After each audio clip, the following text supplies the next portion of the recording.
I think one of the most important lessons that I learned in Jack and Jill, I was comfortable and confident enough in myself to take that leadership role. Networking, I learned, was pretty beneficial through being in Jack and Jill. The community, the love, the support. Really just allowing myself to be confident in myself. I just realized how cool the DC chapter was relative to like the other chapters. Like I was so proud to be part of the DC chapter. Uniquely situated in the nation's capital, the Washington, D.C. chapter of Jack and Jill of America offers a special environment for African American mothers and their children to share exclusive experiences, develop lifelong friendships, and participate in local and national service activities of significant importance to their community. The beginning was March 16, 1940. The Washington, D.C. chapter became the third Jack and Jill chapter in the country. Now, 80 years later, more than 160 mothers and more than 260 children call the chapter home. With a collective spirit of family and a focus on the well-being of children, the chapter is steeped in tradition, history, and pride. Journey with us and listen to the reflections of our members from the founding through the present. Their foresight and accomplishments are revealed in this collection of images and words, reminding us of the chapter's authentic and rich past, inspiring us to do more to lay a solid foundation for those who will follow. On March 16, 1940, Washington, D.C. became the third Jack and Jill chapter following Philadelphia and New York. Founder Lynne McGuire was elected as the first president. From the beginning, the group focused on the children playing and having fun, forging friendships, and fashioning cultural, civic, and service activities when options were limited by the segregated society in which they lived. As early as 1941, the chapter held fundraising projects to help children other than their own, including the children's ward at Freedman's Hospital, where the chapter donated oxygen tanks, washable robes, slippers, and a radio phonograph for the entire ward. The chapter flourished during World War II, and by 1942 had grown to 60 members. The first issue of the publication Up the Hill was issued in 1948. During the 1950s, the chapter expanded its community service activities, including the Junior Village Orphanage, and made donations to the March of Dimes, Freedman's Hospital, the NAACP, UNICEF, and the Boys Club. In June of 1953, the chapter eagerly hosted the Eastern Region Teen Conference at Howard University. While Jack and Jill was formed as a mother's organization, it was during the 1950s that the chapter launched efforts to better integrate fathers into chapter activities. Lynne McGuire was my mother, and in my opinion, she was a dynamic person. She enjoyed being with other people. She enjoyed helping other people. And as far as mothers goes, I couldn't ask for better. And looking at some of the things that she wrote, she was into the children and not the mothers. I think at some point the organization started to gravitate toward the mothers' fulfillment or activities and so forth. And she was one among others who tried to pull it back to focus on the children. But she was I guess you'd call her activist nowadays. She was a secretary of the DC Board of Recreation. She was in the Conference of Christians and Jews, and a whole lot of other organizations. She's outgoing. She wanted to be a part of different organizations that were doing things for the community. The background of my parents, is one of community service, and I always have wondered how they had any family life because they were always out in meetings and so forth. I can remember some activities in supporting our own. Lynne's grandfather owned Strike Right Bowling Alley at 10th and U, and we used to go down there as a Jack and Jill group and bowl, and that was supporting the community. We used to go to Junior Village to work with the youngsters there. We used to put on skits. I remember going over to Plymouth Congregational Church to practice for that in their parish hall. So I used to do, odds and ends that were all enjoyable. You met children of friends of parents, so that kind of gelled the group, where you grew up with other folks of who had liked interests and so forth, and many times that carried on in future life. That she was pretty much in the vanguard, because I think back to the time when she probably was contemplating the founding of Jack and Jill. Probably was around 38, 37, I guess, when Mickey was little. And that was a very different era then, and there weren't the outlets for children of color, African Americans in this city. Washington, D.C. was very segregated then, and I think that the mothers were interested in giving their children experiences, not just at home, but outside of the home, to enrich their lives. And for her to organize that and stay with it and watch it through, I think that took a lot of determination, and I really applaud her for that, as opposed to just saying, oh, well, I'll just do it for mine, but not for others. But it was that spirit of inclusiveness to make it available to others within that community. But I like the Halloween parties, the community activities. That was the highlight. We would go around and plant shrubs or go to nursing homes, and those activities really stood out for me. In the younger age groups, it's fun. You get to go out and you get to go Halloween to trick or treat or have a Halloween party or whatever. That's fun. Well, I get to play around a lot. It's fun. Yeah. Exactly. So I didn't really give much thought. And so some of the young men would say, we already do community service. Why do I have to now sign up to do more? Because there's always more to do. And they were like, oh. Well, I think Jack and Jill provided, I don't want to say service, but provided opportunities for folks that otherwise wouldn't have been available to them back then. The organization, as you mentioned, has lasted for 80 years. Most organizations only last a year or two, or maybe 5 or 10 at most. So that's saying something. 75 years was saying something, which means that we're doing something good. If you weren't doing something good, if you weren't doing things for your members, if you weren't doing things for the community, you wouldn't be around. So the organization is going to keep on doing what they're doing because they do it well. And we're looking for that 100th anniversary. Some of us are friends from 70 years back. It wasn't that we all went to the same nursery school, but Jack and Jill was our commonality. Margo and I met at the age of 2, and we're still good friends now. And we all see each other now at least once or twice a year, and I think that's good. I think that's good. We've all gone to the same funerals. We've all lost a lot of the same friends. But the beauty of it is that there's this continuity between all of us. Most of our activities were at the YMCA or the YWCA. Our parent groups would take us and have organized parties. We'd have birthday parties, activities for the groups. As someone said earlier, it was during the segregated Washington time, so we did not have access to hotels. So we did do a lot of things at the YMCA, at the YWCA. There was a ballet teacher that we had that we would do things at the little place we had our dance lessons. I remember a lot of the parties. The music was different.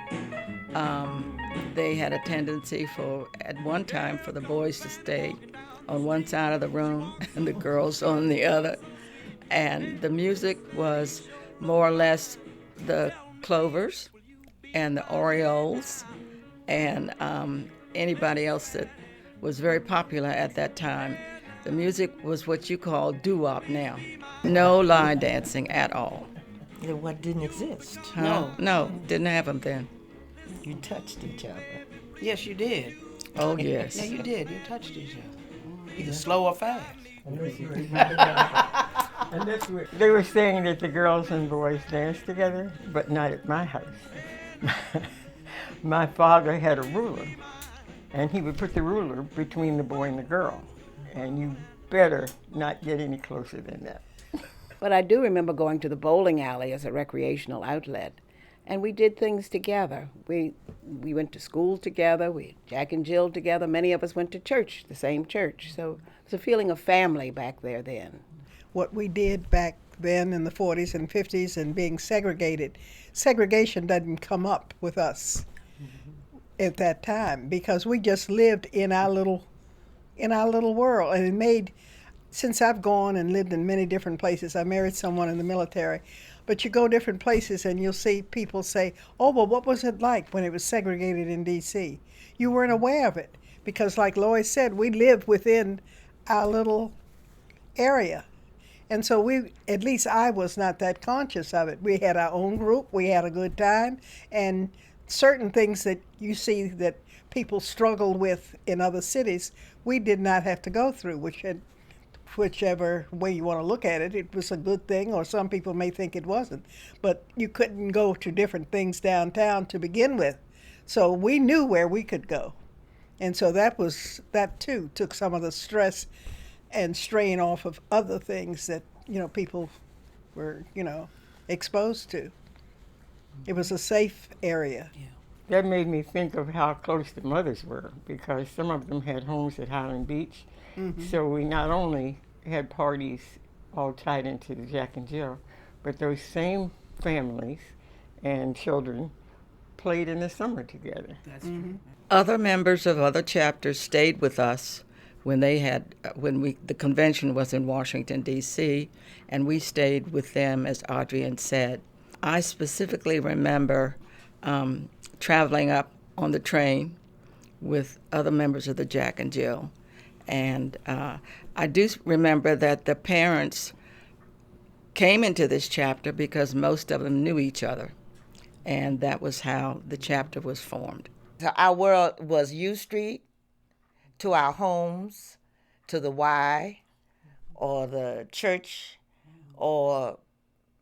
but it was a very, and now that we look back at it, it was a very confined life, but a very sheltered life. So it was controlled primarily by our parents. So we did not have we had the first teen conferences, I think, when we were teens, and that was the first. And when we went to that, we stayed in other members' homes. We weren't in hotels, and none of the lovely events that we see now. We was in a home, someone's home. Well, as a youngster, I didn't think about how it would develop. I'm happy now that it has continued and it's grown and it's really got an impact on the lives of these young people today.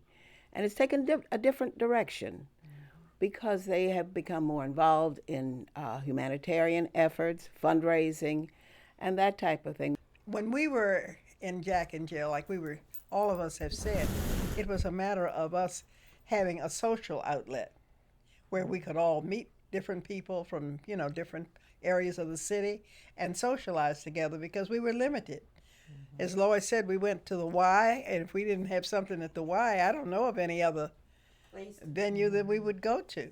So Jack and Jill served the purpose of friendship for us, a connectivity that was good in that time because this is what we had. We were segregated. We didn't know about going downtown to the theater. It didn't bother us. We went to U Street to the theater. We entertained ourselves thanks to our parents and didn't miss anything. So the biggest lesson that I got from being in Jack and Jill was really dedicating yourself to cultivating your hometown. As a Black woman, you're growing up surrounded by great examples of being a Black woman. To have a place like Jack and Jill where everybody was like me, and everybody looked like me. When you think about Jack and Jill, knowing our history is something incredible to me. With sort of this groundedness in being Black. Having other Black people who I was friends with look at me in the same way really taught me a lot about what I can do as an individual and as a strong, Black woman. But my favorite event in Jack and Jill just in general was teen conference. So I just remember being so excited to be with everyone and wearing those big gowns and going up and announcing where you're going to school. I think that was my favorite memory of being, that year itself. We went to a teen conference. It was maybe 12 or 13 of us, and we're throwing up the DC sign. My fondest memory of being in Jack and Jill was the mothers meeting in May, because even though it was a bittersweet time because everybody was leaving and going on to do what they were going to do, the love that I felt in that room that day was just unmatched, because everybody's outpour of support for all of me and my peers going to college and our journeys. It was just, I really felt it, and it made me cry, it made my mom cry, and a lot of other people in that room were crying that day, so it was just really heartwarming. And that was my favorite memory. I decided to run for regional teen office because I thought it would be something that would be exciting, expose me to a lot of new opportunities and new people, and really just kind of give me a broader network provided through what Jack and Jill had to offer. That I went before I was supposed to. Oh yeah, I went to this huge party in New York, and I saw this Broadway play, and I was walking around with my mom, and we saw the tree. It was this whole great thing, and it was just something I was really excited for every year, especially when I wasn't supposed to be there when I was 13. It's fine. It was exciting and it was rewarding. They see DC as their own little group inside of Jack and Jill, which is its own little group. But I remember we went to St. Anne's Infant Home, and we were able to work with pregnant mothers or mothers who had just had children. And it was a very eye-opening experience because I didn't know teen moms at the time. I did not know that there were young mothers my age. I didn't at all. During the 1960s, the chapter continued to grow, expanding membership and bringing in new mothers and families from around the country to continue and build on the legacy. The Civil Action Committee was in full force. Jack and Jill families served the community and marched on Washington for justice and equality. In 1968, Washington, D.C. mother Jacqueline Robinson became the first national president of Jack and Jill of America Foundation. Even during the tumultuous 60s, chapter mothers remained a constant source of care, inspiration, and fun to chapter children, and a source of support to the community.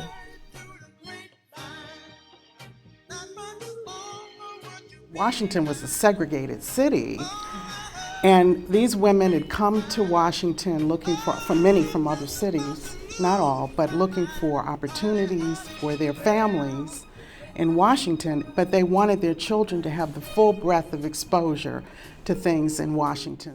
Most of the mothers in Jack and Jill were very accomplished women in their own right. They had careers, they were involved in boards of various organizations, and even though it was a segregated town, some of the women were actually on boards of predominantly white organizations. They were the first to do a lot of, to achieve a lot of what they had. So for me, my mother was president in Jack and Jill for 1 or 2 years, I believe. I don't remember what their terms were, but it was different than watching her lead other organizations, because this was an organization that involved us. They always took time to speak with you, show an interest in you. So it went beyond just their role in Jack and Jill, but I think they realized they were role models for us. And so it really set a tone for me to want to lead in Jack and Jill when it was my turn, when my children were there. One of the more interesting lessons I think that we learned growing up was the importance of knowing how to conduct yourself and to carry yourself. One year, we went to charm school. It wasn't something we were asked if we wanted to do. We were told we were going to charm school, but as you look back on it, you understand the reasons for it. And so we learned how to walk. We learned how to sit. We learned how to get in and out of a car. And so there is, I think, a lesson to learn that there's behavior for one setting, there's behavior for another setting. And I know I would tell my children that when they would come down dressed and we're going someplace, and I'd say, you can't wear that. We would do different service projects with people that, people that had particular needs, but we knew how to, to treat them like we would want to be treated too. One thing, though, that stands out is I remember we went to the White House Christmas party. I have a vague recollection. I was probably only about 6 or 7. But what a big deal it was. Maybe in a subtle way, an emphasis on teaching us something about Black history, that somehow that was woven in a very subtle way, but these mothers wanted us to be aware of some of the struggles and things that they had been through and their families had been through and how they had gotten to be as accomplished as they were. And I will never forget growing up on the television, there were advertisements for Glen Echo Amusement Park. Oh, yes. And we always wanted to go to Glen Echo Amusement Park. And our parents would always say, we're not going to go there, but we're going to do this. And they would come up with something that was just as entertaining and just as exciting for us. But we knew that Jack and Jill was there because we weren't able to be exposed and included in other areas of life in the city. With all of that, that's what we're dealing with, but yet these mothers are still thinking about the cultural exposure of their children. My God, they were awful strong. They were awful strong. With proceeds from its grand fundraiser, the Christmas Shop, the chapter dedicated a pediatric playroom to the new Howard University Hospital, which served as a recreational and educational area for sick children. Due to its success and wide recognition, chapter children received an invitation from First Lady Betty Ford to visit the White House and attend a special opening of the Martin Luther King Jr. Library. The chapter was also recognized by the Capitol Press Club as one of the top 10 service and social organizations in Washington, D.C. While the moms focused on planning activities and fundraising, the children focused on coming of age. I think overall, Jack and Jill then and now has a role to play. And it also must expand its concept and reaching out beyond the parents who are well established with the resource and so forth, because there are so many children who need exposure to various things that our children were exposed to. They felt so connected to their own culture because of the types of activities that the mothers sponsored, the different trips that they made. They still have one of them, and we were talking about it earlier today, that kids still go to the Copacabana and they love that. It was great to have the opportunity to enjoy life, to affirm each other in a positive environment, which is what Jack and Jill supported, and to be multi-focused in that process. So that it was fun and games, but it was also learning civic responsibility. It was learning how to conduct oneself and how to be able to move in different environments with a sense of comfort. My oldest son at the time became a president of the senior teams there, and subsequently as a legacy involvement. My married son and his wife have 3 sons, all of whom are involved with Jack and Jill in Columbia in the chapter there, and I have a middle grandson who is president of the senior teens there, so that continuity and that sense of community from one Jack and Jill chapter to another, even if you haven't known each other, is great. My daughter, who was kind of antisocial, became president of the senior teens. And I said to her, "Who's bougie now?" You know, I find it interesting that around this table, 3 of our children were all leaders of the teen group, because my daughter was also president of the teen group. It was the beginning stages, I think, of leadership showing its way through, and fun, because they did have a good time. I was head of programs at one time, and that was at the time when Alma Brown was the president. And I decided on, why don't we do something so our children can see our parents as they once were? So I came up with a 50s party, and all the mothers, this was mothers and kids, and they had to dress like the 50s. They were no longer mothers, they were actually other kids at this 50s party. They had to get their children dressed for that period because, you know, they knew best what to wear. Because we were very kind of these meetings with mothers could be very serious. And a lot of times you never realize the personalities behind all that seriousness. To have them break that down and get a chance to laugh at each other and see that side and have them say, "Do you remember this? Remember when we did this?" And there was so much enthusiasm just in this one event. That's what sticks with me. I used to say, "I want my dues back." Not one of my kids married a Jack and Jill. You know, not one of them got engaged to a Jack.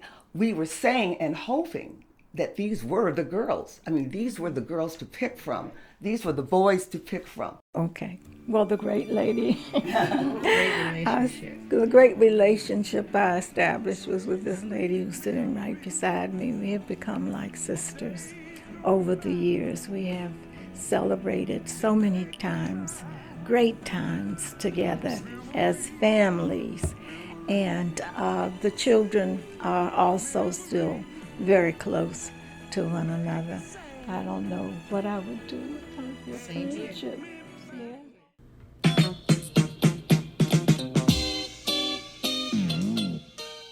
I was a sort of a shy guy in the beginning, going through Jack and Jill. I can recall, I was waiting for them to start laughing. My senior year, where technically for most of my time at Jack and Jill, I would just sit back and have fun, giggling in the background. And the teen mother, who was Wynn Mitchell at the time, we were going to have elections for the presidency of our chapter. And I was just sitting back as usual, chilling, and she came over and encouraged me to run for president of the chapter, which I did do. And fortunately, because of these two, some others won, and which led to a great time.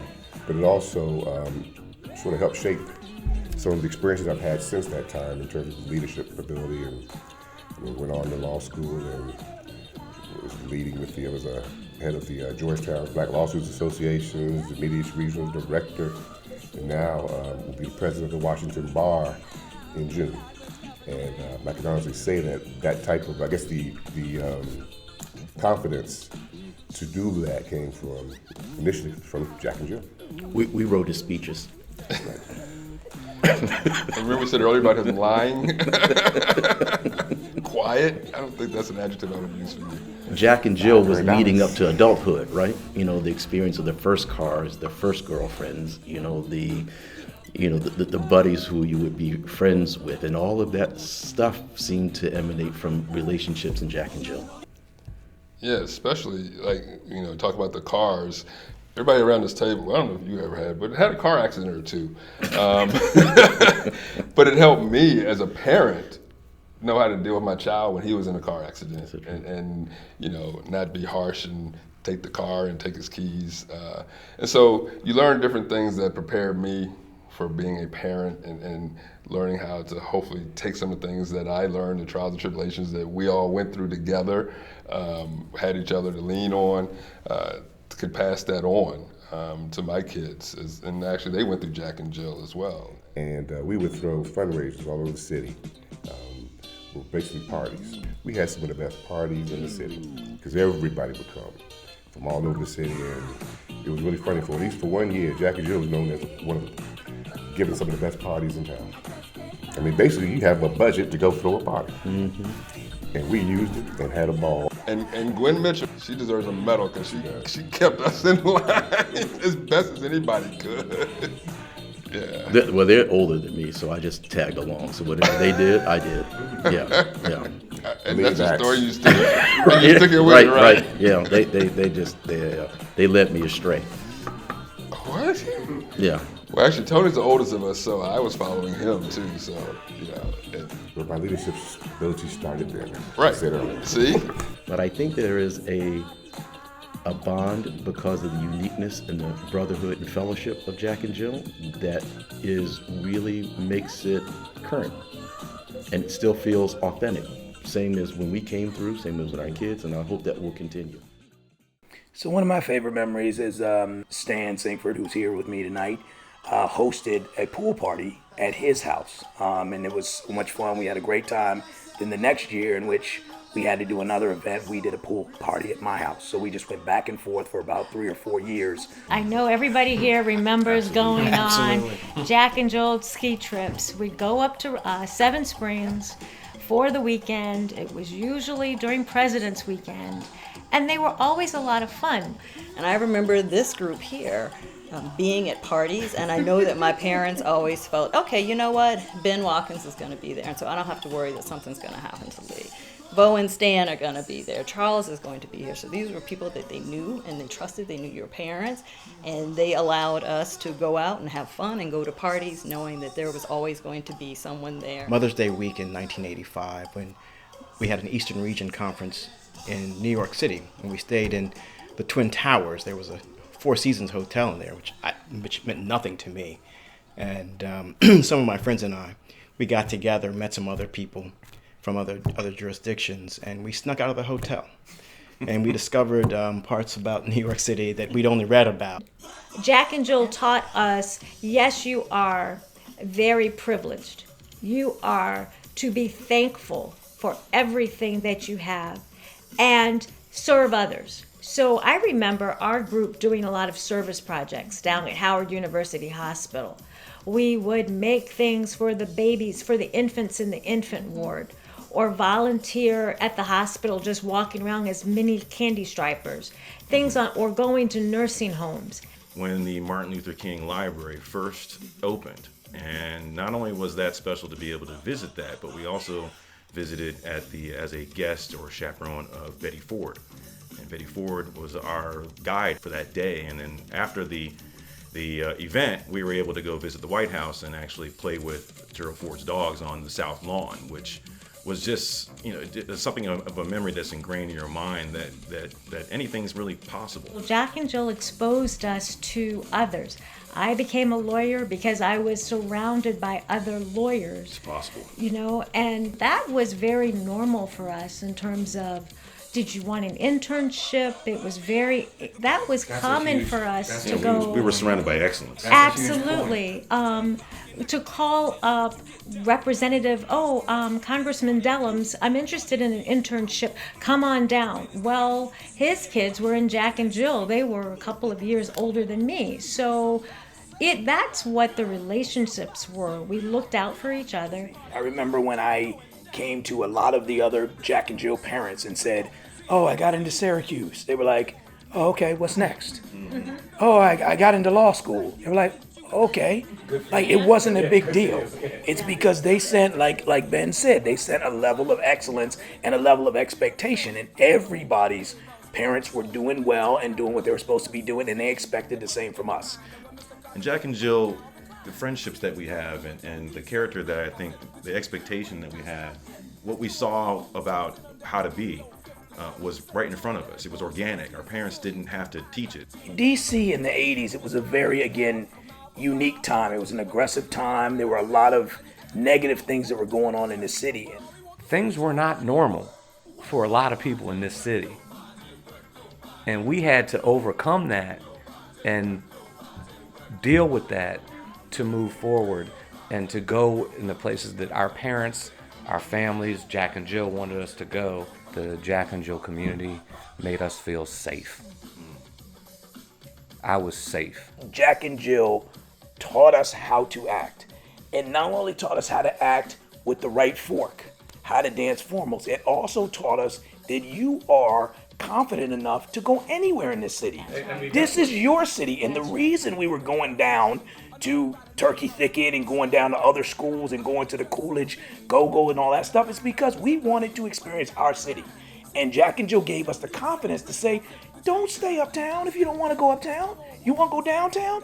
Get it in. Go downtown. See what this city is about. Explore this city. I think that taught us class. Yeah. And it requires some mistakes to understand like what class is. Well, and it allowed us to be able to fail in a safe environment so that we could then be better when we got to that next situation. Well, you show me a man who's never made a mistake, and I'll show you a man who's never done anything. And Jack and Jill has taught me how to be able to accept my mistakes and grow from them. Definitely. You made a lot of them. I didn't ask for the commentary. Right. I didn't ask for the commentary.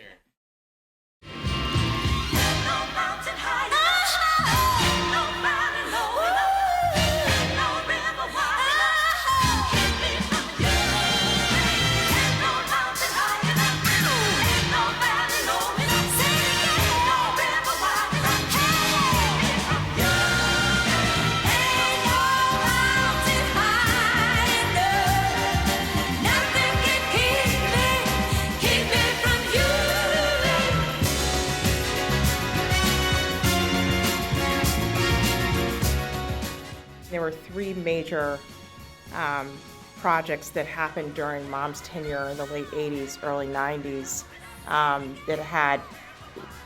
these were national projects and one obviously international. And now being a member of a Jack and Jill chapter, I realize like how consequential that time was and how important these things were.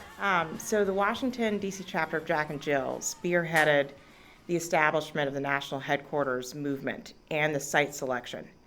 Dr. Eva Walton was the national president of Jack and Jill at the time, and she basically solicited the assistance of the DC chapter to accept the assignment to explore looking for a site. There was another city that was selected too. It was Atlanta, Georgia. So there was a bit of a competition, between DC and Atlanta to do this. They actually had to go and present in Memphis, Tennessee, and this happened in July 21st, 1990 at the National Convention. And the DC chapters that presented were our mom, Lucinia Dunn, Adele Sadler Johnson, who was Mom's vice president of the chapter, and Diane Fines, who was Charlotte Fines' mom, and they were very successful. DC was voted for and selected as the site for the national headquarters, and there was also a one-time assessment of $50 for every member of Jack and Jill. So these were two major approvals that happened. As Mom would say, these national votes were monumental, and the Washington chapter played a pivotal leadership role in this historic decision for Jack and Jill as a national organization. In the late 80s, Jack and Jill of America, Inc., so again, this was a national initiative, they launched For All the African Children. And they launched it in partnership with the nonprofit AfriCare, which is headquartered here, of course. So the Washington chapter held a huge spring benefit, and they selected a particular project called, and I may not pronounce this right, the Coila Maternity Construction Project to help address infant mortality. And this was the Washington chapter's first international venture in the support and the expansion of Jack and Jill in Africa. And the chapter raised over $10,000 after holding an elegant benefit, and Honorable Marion Barry spoke at the event. And there's a beautiful quote that she has in the 75th history that she wrote up that speaks to the fact that, as much as, it was very important for Jack and Jill that, as much as all the mothers of Jack and Jill are committed to, their children, to also share that, that access and the opportunities with children in Africa as well, particularly this community. And locally. So the major local service project was the SAT prep. Yes, the Saturday afternoon SAT prep classes. And so the Washington chapter of Jack and Jill won a $10,000 grant from the Jack and Jill Foundation to establish this Saturday SAT prep classes for DC public school students with a focus on improving the scores of African American students. And Mom always used to, one of the things that she realized with us going to NCS was,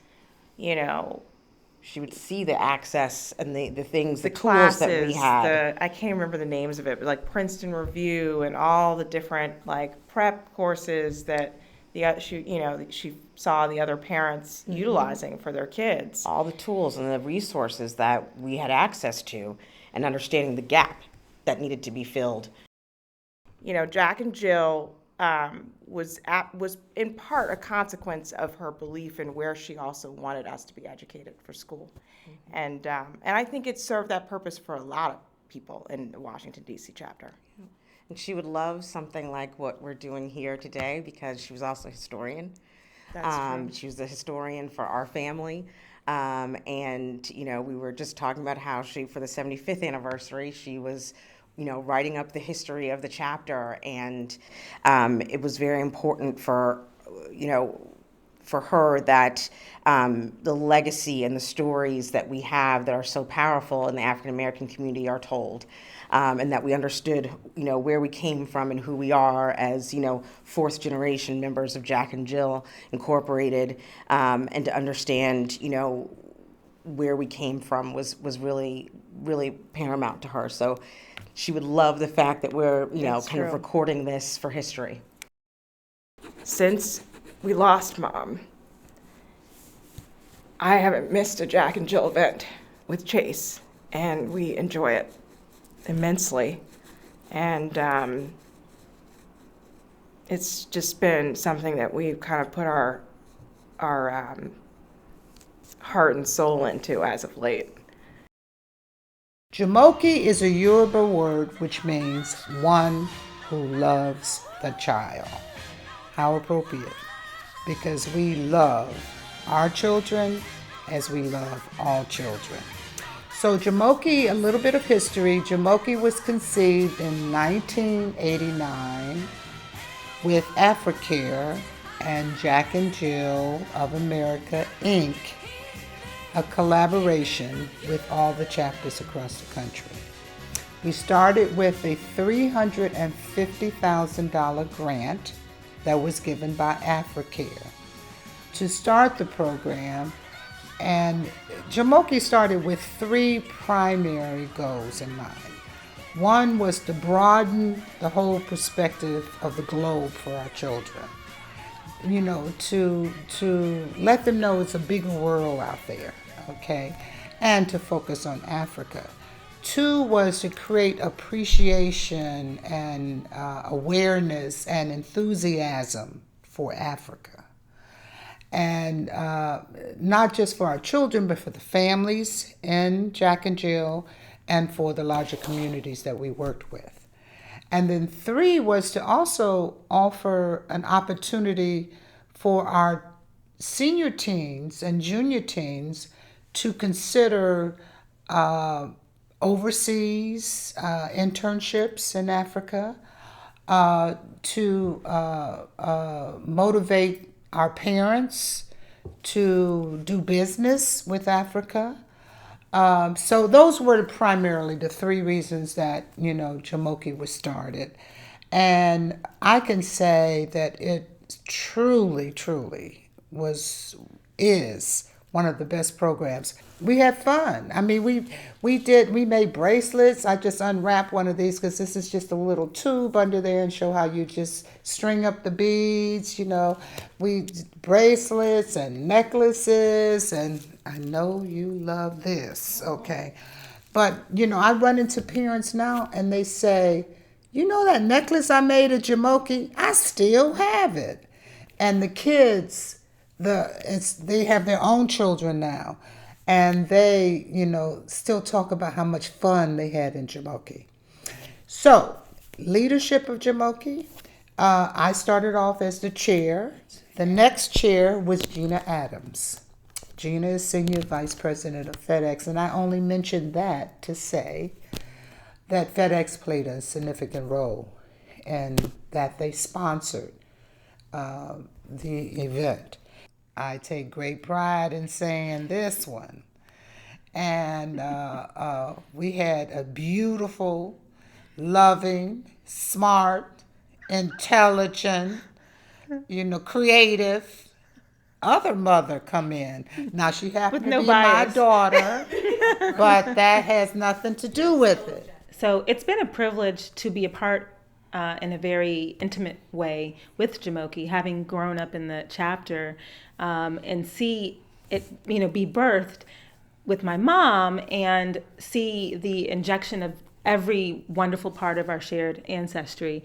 So it was just, something that we always looked forward to. We're going to celebrate ourselves, and we're going to celebrate how wonderful and diverse and rich we are as a people and as a culture in so many different ways. And so that was always a pleasure to attend under my mother and then attend under Gina. And so I knew I had a tall order when I became a mom and it was time for a new chair. But it was something that was really exciting because I knew it was important for our kids, particularly in this day and age, to keep focus on what makes us so beautiful and unique and our culture so deep and rich, and to highlight that in ways that they don't necessarily see every day. She's just a girl and she's on fire. The chapter forged into the new millennium with a team of formidable presidents, each uniquely making contributions to carry the chapter forward and build upon the successes of those who came before. During the 2000s, the chapter received dozens of awards and recognition, and most recently, Jack and Jill of America Incorporated's 5-Star Award of Excellence in recognition of relentless dedication to providing outstanding programming and support to children and the community in which it serves. One of the things I tried to focus on during my term as president, we have a large chapter and a lot of moms. And sometimes that large size can make it more difficult to get to know each other personally and outside of just the group of moms in the age group that your child was in. And I tried to focus on, looking at us, maybe looking inward and really strengthening those special bonds, because we have some phenomenal women in the chapter and doing things together socially as moms and as families. Being in Jack and Jill and being surrounded by so many phenomenal women and mothers with different mothering styles and different life experiences really helped me as a mom, and it helped me as a mom of an only child because you don't have sibling to compare. It helped me to learn that the phases that kids go through are very similar, no matter who your child is, and that helps because I think we all have these moments of, is this like normal behavior for a child of this age?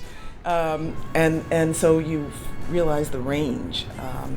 It also helped me to breathe a little bit and to know that our kids are going to be okay. Also, the importance of sharing our culture and having our kids learn our culture and history and their role in it and their need to be actively engaged in the community at every stage. Jack and Jill is about community service, education, growth, and doing it as a family. And you're not too young. We have our youngest age group does service projects, and our teens do service projects, and we do it together. And that is needed now more than ever. Well, I had the privilege of following Anna as president, so we continued to build on what she had started. And so there were several things that stand out to me. I had two major events under my administration. One was the Obama inaugural. And so we had a big Obama inauguration party, and it was very family oriented, and the kids all got dressed up. And it was just such a heartwarming thing. We had Obama cutouts, and then people were taking pictures. So it was really a great opportunity for us to come together to celebrate something super unique in our history. The second one was the 70th anniversary, was under my watch. So we had the opportunity to talk about what we've done for the last 70 years, and here we are at our 80th. I was president from 2012 to 14, and Barack Obama was reelected during my presidency. So that gave us an opportunity to work with our national organization, which threw a major ball with chapters and families from all over the country. And it really, at that time, what I'm proud, we had a tremendous relationship with our national organization at that time. We not only worked on the ball, we were very involved with the Thompson quintuplets and celebrating their 16th birthday. We also, during my administration, started Family Fitness Day, which was part of our national organization for healthy living, and that was inspired by Mrs. Obama's Let's Move campaign. We are pretty special as the Washington, D.C. chapter, and we really need to embrace what that means and the culture that we have really come to develop and grow over the last 80 years and celebrate. It is amazing. It is really amazing. I mean, this wonderful chapter being around for 80 years, the staying power. I mean, there's chapters in the region that dissolve, or in the nationally that dissolve, and we're just thriving and growing, and we are growing drama-free.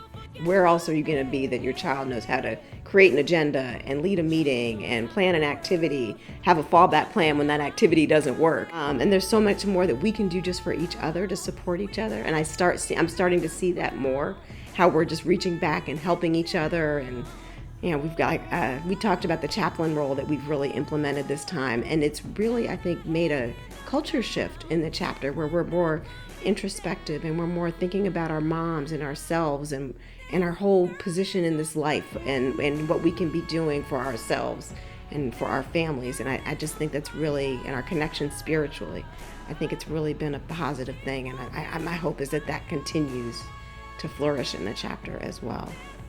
We realize that we all have kids that drive us absolutely crazy. And that's great because it means that we're normal. Our kids are normal, we're normal. And it really helps us to understand that we're doing the best we can and we're doing the right things. We hosted a regional cluster last year, and you asked me one of the things that I'm most proud of. So that's what makes me proud. When I hear how much our chapter is respected in the region and nationally, it's a wonderful feeling. Whenever I go to things regionally and I say I'm from the DC chapter, they're like, oh, the DC chapter. Yeah, so that's what they should say. Yes. We are the DC chapter. Ladies and gentlemen, the most exciting stage show you've ever seen. Appearing live.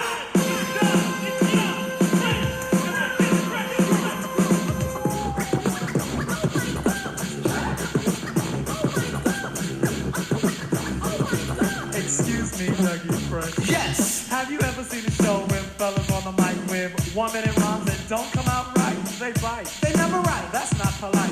Am I lying? No, you're quite right. Well, tonight, on this very mic, you're about to hear, we swear, the best star rappers of the year. So, cheerio, yell, scream, bravo. Also, if you didn't know, this is called the show. All right, we want everybody to help us out, all right? So we want y'all to clap your hands to the beat or whatever, but we want y'all to groove with us, all right? Come on, help me out. Somebody say, ho, ho.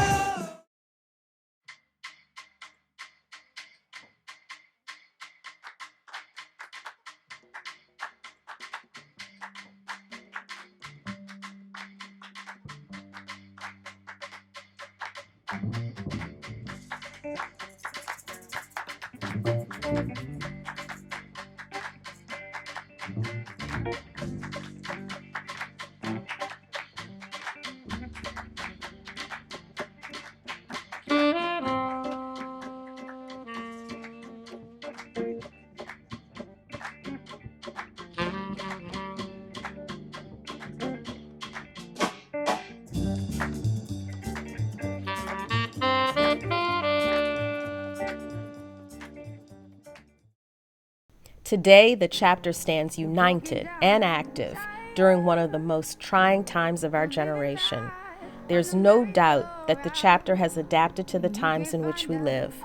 Racial injustice and inequality are a primary focus within the country, with the emergence of the Black Lives Matter protest against police brutality and efforts to overcome voter suppression, all while the devastating COVID-19 pandemic continues to rage on.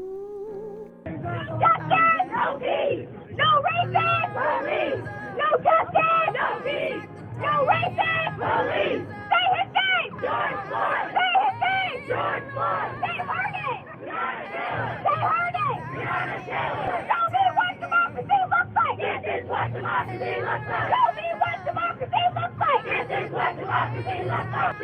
Hands up! Don't shoot! Hands up! Don't shoot! Hands up! Don't shoot! Hands up! Reclaiming our time. Now is the accepted time.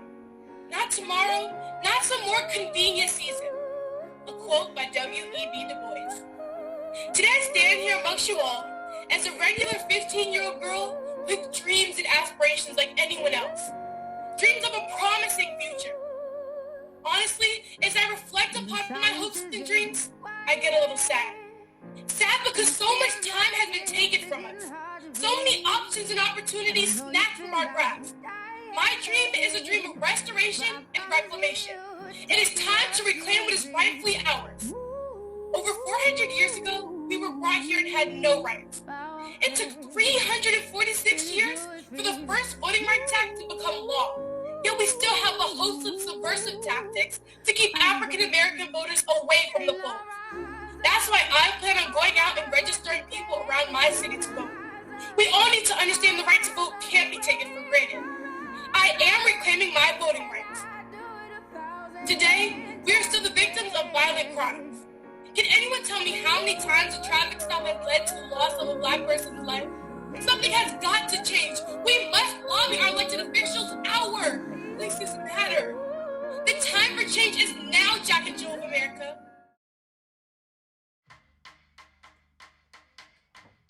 Hi, my name is Eric Easter and I am currently a senior in the theater department at Duke Ellington School of the Arts. My siblings and I have been a part of Jack and Jill for about 7 years now, and each of those 7 years has prepared me thoroughly for my current role as the Washington, D.C. chapter team president.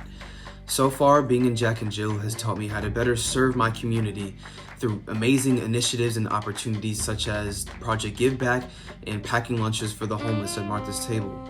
This has been of utmost importance in today's climate, especially when we as Black people need to advocate for, serve, protect, and do everything within our power to uplift one another. It is an honor to serve as a team president, and I hope that through the rest of my term I can leave a lasting imprint on this chapter. Happy 80th anniversary. Jack and Jill, to me, it's a good bonding experience that we can have outside of school, and to meet people and to get to know like peers that are like us, especially kind of like in times that we live in now. It's really good to have people that look like us that we can relate to and bond with more. The modules teach you a lot about like important things that you need for when you grow up and for high school and college. My favorite like event that we kind of do is the retreats, because those are kind of fun and they really like encourage friendships. So I really appreciate that. My favorite part of Jack and Jill would probably be the full day retreats, just because you learn a lot about morals and what's right, and also you get to bond with your friends. The retreat where we get to really bond with one another, you know, put down phones, all technology, stuff of that sort, and really just appreciate each other and create new friendships. Jack and Jill helps me learn about important skills you need for when you're an adult. We got to do different college-like exercises, and I thought that was really helpful, especially for us, the juniors and seniors, since we're looking at stuff like that. So I think it's helpful for our future because Jack and Jill is meant to set us up for future experiences. With really just the overall leadership that it provides, with creating your own committees and also leading those own committees and to, do things that you would want to be done for the chapter. So I think leadership is one of the big things that it really helps you with. not just having one mom, but multiple moms is very helpful because you have multiple people and people to relate to and people to look up to help us for that future. So I feel like, Jack and Jill is just helping us mold ourselves into the people that we want to be in the lives that we want to live when we get older. I think Gavel Club was useful to me, probably because it helped me in public speaking. One thing that really stood out to me was a couple years ago, we actually took a civil rights trip to Alabama, and we got to learn about our history and the things that, our ancestors went through. So I just feel like we're able to learn our culture and our history while being able to have fun.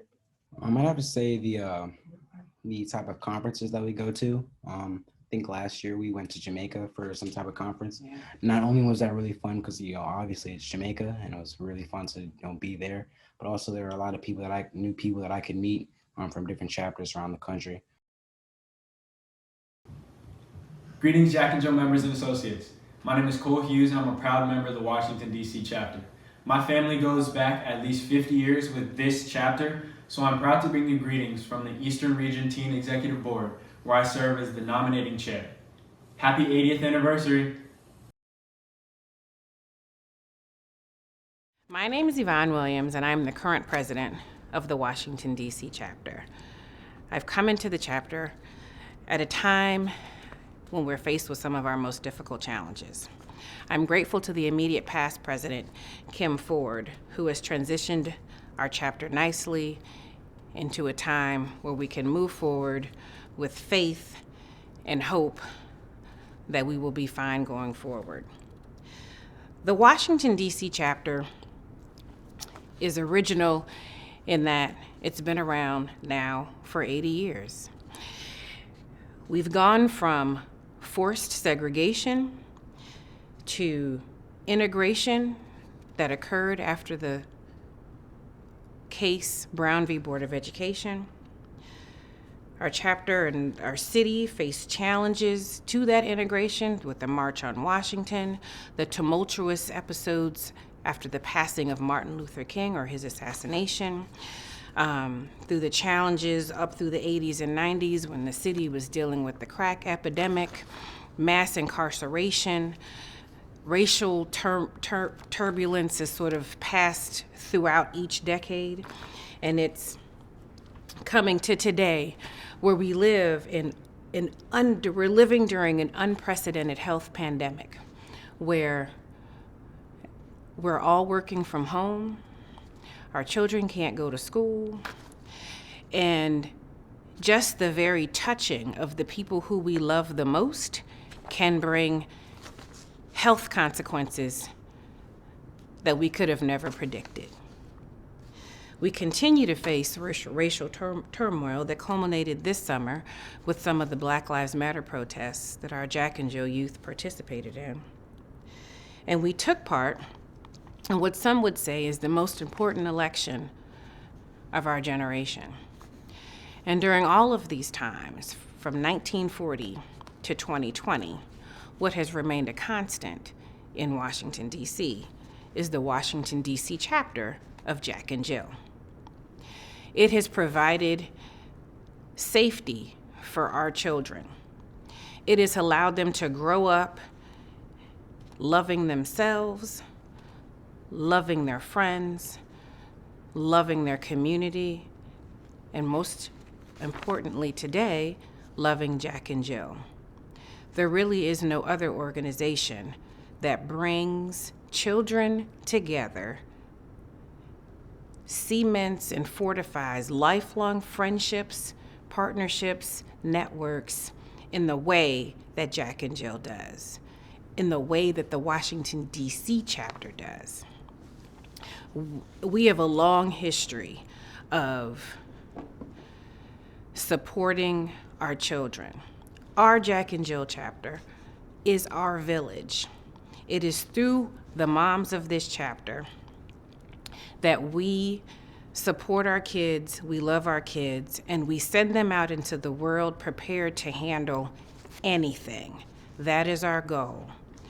And while they are prepared to handle anything, and while they are leaders in their own right, and while we want them to catapult to levels that we've never seen,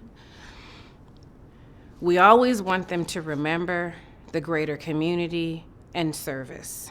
We have always focused on service in Jack and Jill. Our kids focus on service to the greater community, because when one of our community is not doing well, none of us are doing well. And that is a true tenet of Jack and Jill. And so I am humbled and extremely privileged to be able to serve as chapter president during these unprecedented times. I hope that as a chapter, we will continue to grow close, and we will continue to provide support and love for our children. The foundational principles that we have in this chapter are really a tribute to our founders as well as our past leaders. And the tone and the culture of this chapter certainly provides a great foundation for our children to succeed.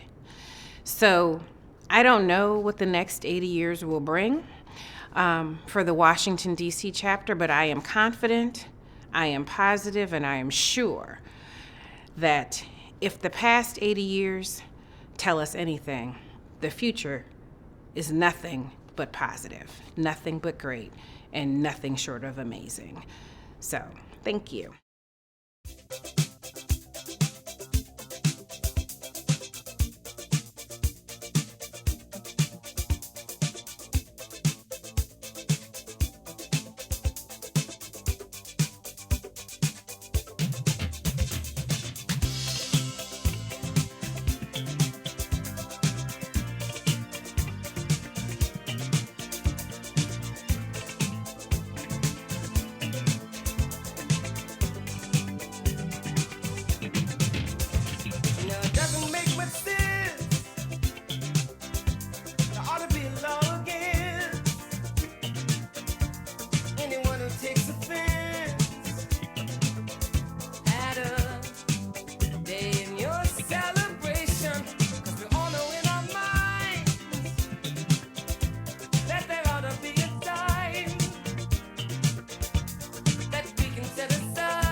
Could not have a David Wood.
key.